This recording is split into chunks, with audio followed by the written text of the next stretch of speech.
নমস্কার বন্ধুরা, আমি সোমা বলছি। আশা করছি আপনারা সবাই ভালো আছেন। আমি আজকে বাঙালিদের মাছ তরকারি করে দেখাবো। এখানে সব রকম সবজি আমি কেটে নিয়েছি। রান্নাটা প্রথম থেকে শেষ অবধি দেখুন, আশা করি ভালো লাগবে। কড়াতে সর্ষের তেল দিয়ে দিচ্ছি, 5 ফোড়ন, শুকনো লঙ্কা আর তেজপাতা দিয়ে দিলাম। ফোড়নটা একটু ভাজবো আমি।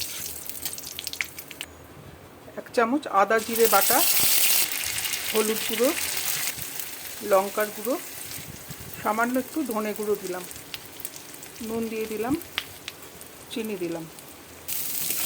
মশলাটা ভালো করে আমি কষিয়ে নেব। একটু জল দিয়ে দিচ্ছি।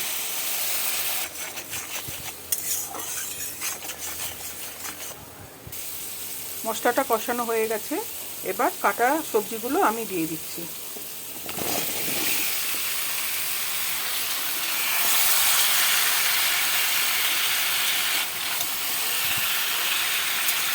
এবার কম আঁচ করে ঢাকা দিয়ে সবজিটা সেদ্ধ হতে দেব।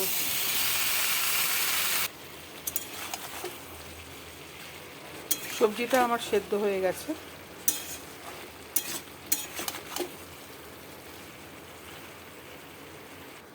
আমার তৈরি হয়ে গেল 5 মিশালি সবজি। রেসিপিটা আপনাদের কেমন লাগলো? আশা করি ভালো লেগেছে। ভালো লাগলে আমাকে কমেন্ট করবেন আর লাইক সাবস্ক্রাইব করে আমার পাশে থাকার জন্য আমি অনুরোধ জানাচ্ছি। নমস্কার।